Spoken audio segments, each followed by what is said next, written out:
Hey guys, Pat here from Rain Country. God is good all the time, even if one has a water leak.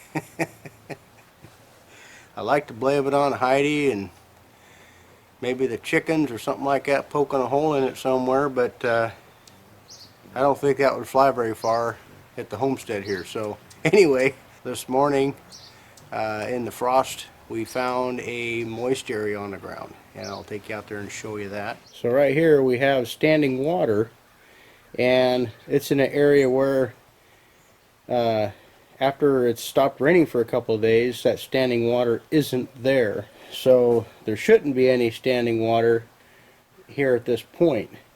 And it's downhill between here and here. So I would surmise that the leak is right here where this little water hole starts. Last week the public water setter where the meter is had a leak, and they fixed that, and the meter's still turning. So I found a leak on a front faucet out in the front yard and fixed that, and now we still have the meters turning. So I think we found our problem. So the first thing I got to do is obviously dig it up, and I'll start at the high end and work downhill a little bit, because the leak might be traveling left or right of the hole or where the line is. So, but I'll start at the hole and dig straight down from that, or on the high side where the water's just starting to show itself, and then work downhill from there.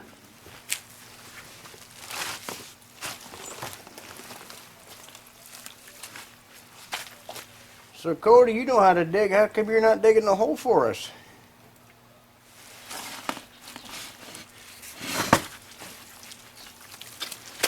Now, sometimes it's helpful to stop every few minutes, and in my case it's to rest. But you can see where the water's flowing from once you dig the hole. And it looks to me like or this side of the hole is starting to fill in. You can see water trickling in from that side. Every job is situational, and this leak doesn't seem to be a bad leak. Well, what's the definition of bad? Well, it's not coming out of the ground and you can't hear it hissing or carrying on, and the meter's turning, but it's not turning that fast. But over a 24-hour period it adds up. I'm just digging a hole, trying to locate what side of the hole that the water is actually coming into the hole itself. I think I have it down to a point where I can shut off the water pretty quick, so a good thing to do is to shut off the hot water tank in the event that the water gets below the element. If the water comes out from gravity, comes back out of your line, then you can burn up your element. So it's always a good idea to shut off your hot water circuit breaker. Pretty soon I dig a little further, and when I fill the plastic on the line, what I'll do is I'll shut off the influent water valve and continue digging the hole. So hopefully I can excavate most of the dirt or mud, in this case, out of the hole, so I have a dry hole to work in. If you're working on a water line where you're concerned with back siphonage or back drainage, it's a good idea to always have a little bit of pressure on that line. So sometimes you can throttle down the valve, like partially close it, so the flow isn't as intense, and you know, keep water and mud and contaminants from going back into your water line. So those are some of the things that I'm doing while I'm digging the hole. I'll stop a few minutes. That's a good excuse to rest my back. And also to observe the water, where it's coming from in relationships to what side of the hole it's actually coming in from. You're going to have residual pockets, residual holes in the lines. It's going to kind of mislead you sometimes, but you'll figure that out as you're digging the hole.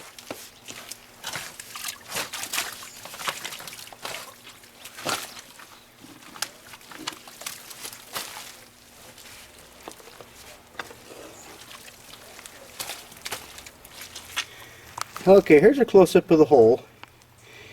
And another thing to look at, any place where you see water movement like that means there's pressure behind it. That just could be residual pressure coming from the side of the hole. but I think that that's actually coming from the water line itself. So I'll go ahead and shut the line off now. And now that I know about where the hole is, or where the leak is.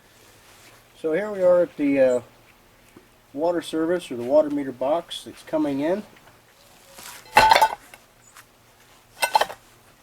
And here's the service meter.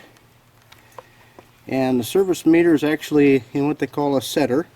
That's this brass network here. This thing, the main is in the ground underneath the meter, and it comes in, it loops up around to the valve and into the nut here that holds the meter in place through the meter, and then there's the other nut on the back side of the meter that holds the meter in and back into the setter, and it loops around down in the ground and into our water line. Now this here is the valve that you would use in the event that you didn't have your own water valve, and this is the turn stop here for the service coming in. So we'll go ahead and get this shut off here. It's just a quarter turn clockwise,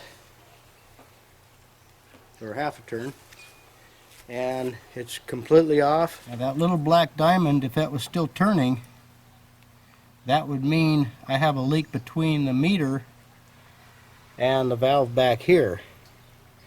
But being as I turn that valve off, it shows that the water's not passing through the meter. It could also mean, if that little black diamond was turning, it could also mean that the valve here isn't turned off all the way, or the valve is defective. You can come across these where they don't get operated enough, and they might get a little chunk of mineral deposit or something like that in the ball and seat of the valve, and then it will score it and cause the valve itself here to leak. But being that the little black diamond isn't rotating and that red dial isn't turning, either one of those can indicate that you have a water leak. So here we are at the service panel, and we have the hot water on circuits 6 and 8, and so I'm going to go over here and shut off that. It's a 220 volt setup there for the hot water tank elements. So now I'm set back up on the hole, and I won't bore you with all that video. I'll just go ahead and get the pipe exposed and show you what we come up with.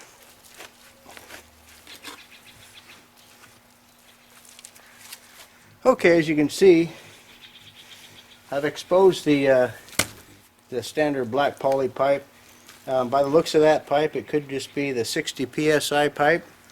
If you go to install a water line and you're using the polyethylene pipe, I would recommend that you go 200 psi, at least 200 psi. You pay a little bit more for it. It's a little more stiff, but it'll last a lot longer. As you can see, I dug up a repair coupling right there, and the leak is probably more than likely right there at that coupling. There could be a leak just on the service side because it looks like the groundwater was welling up right there.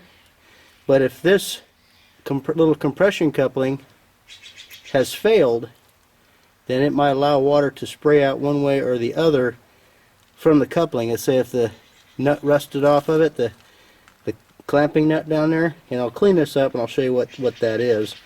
And it could be a pinhole on this side, or it could be that this repair clamp has failed on us. So I'll go ahead and get that cleaned up.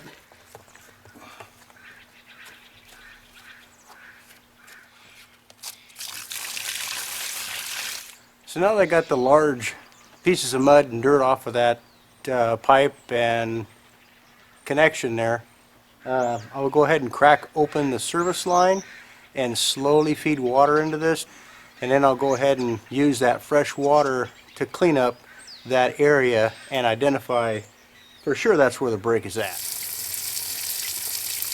Okay, as you can see, over time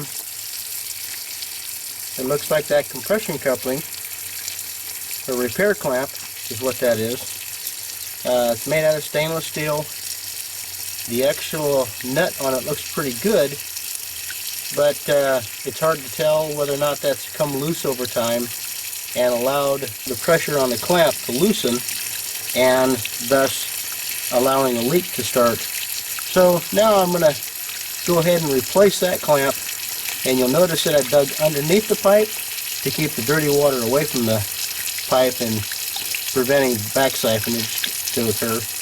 And so I'm going to go ahead and shut that off before the water level gets up to the point where it gets above the pipe and start to work on it. Okay, in this situation I have a 9/16 deep end socket, so I can reach around the bolt and get to the nut here.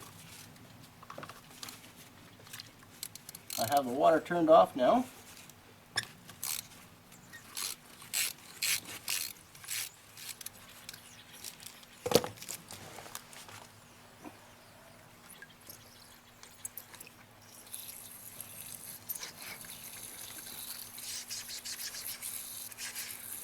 I have a little residual water running through that hole there.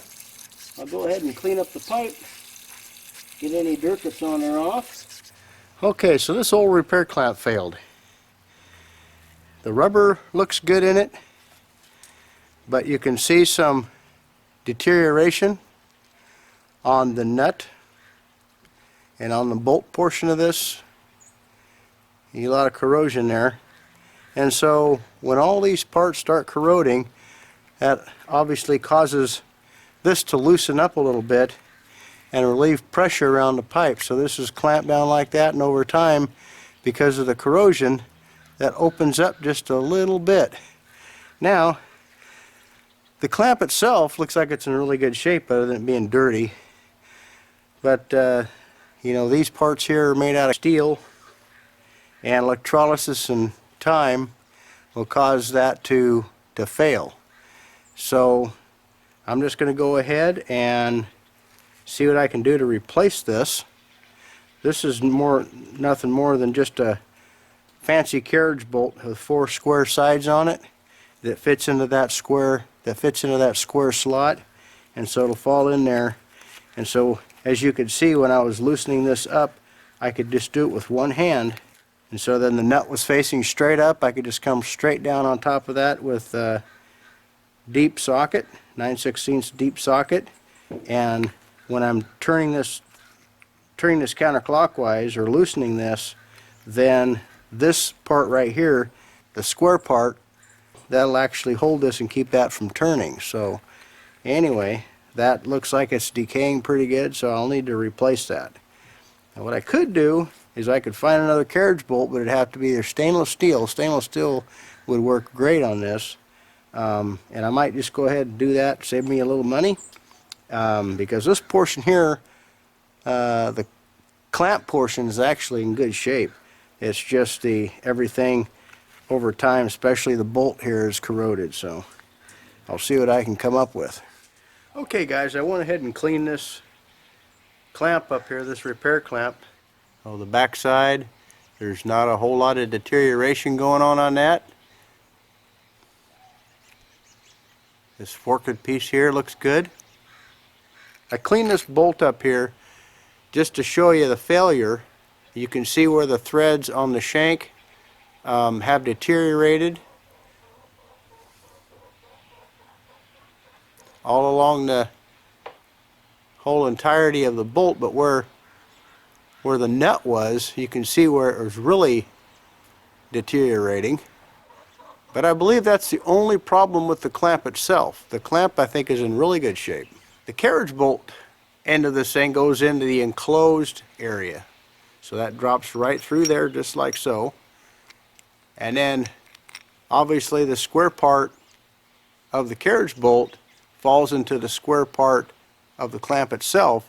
And so when you go to tighten the clamp or tighten the nut on the back side here, when you got this around the pipe, you put it around the pipe, you put that underneath there, you're going to put your nut on loose so you have a lot of slack there, and then you're going to open that up and you're going to put it around the circumference of the pipe, and then with the washer on this side of those little tabs there, that will keep the bolt from falling off of this during tightening. So I found this carriage bolt. It's galvanized, and then I also found a stainless steel nut to go on the back side of this. So I'll go ahead and assemble all this together like so. Put a galvanized washer on here and a stainless nut. So that should actually significantly increase the longevity of this clamp. Now, a guy could take plumber's grease or something like that and dry this out real well and rub plumber's grease all over this, and that would help stave off any corrosion, electrolysis that might happen. But I'm really not worried about it. I think it's going to last a long time. I think a guy will probably have to replace the pipe before he has to replace this clamp in the next go around. So I'm going to go ahead and get this thing installed and turn the water on and give it a test.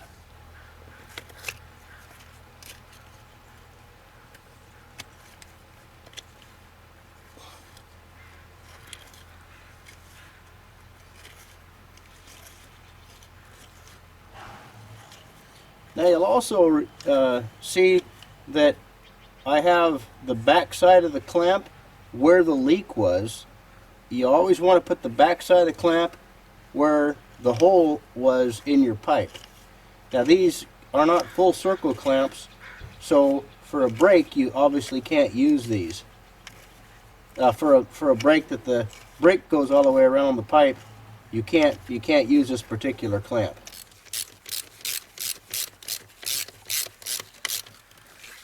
Okay, here we are back here at the service meter, and there are a couple of things that I'm going to be doing while I turn that valve on.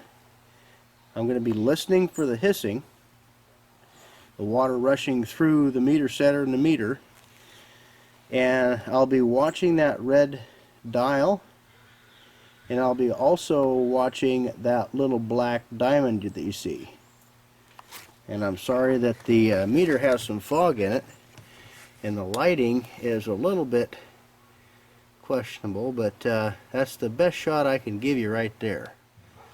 So if there's a leak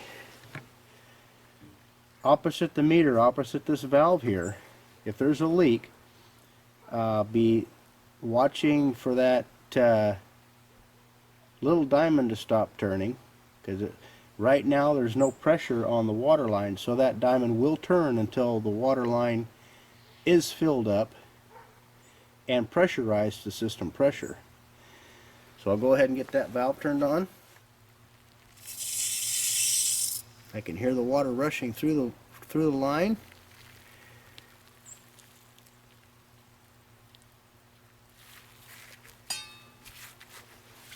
Now as the water line is pressurized, that little black diamond will stop moving, as you can see. So that tells me that the clamp that I repaired and put on is holding and not rushing or not letting any water by. So there's no leak there, there's no leak in the house, there's no faucets on or anything, so it's holding tight. I don't even have to run up to the hole to see if the repair clamp is working, because I can verify it working by looking at that black diamond.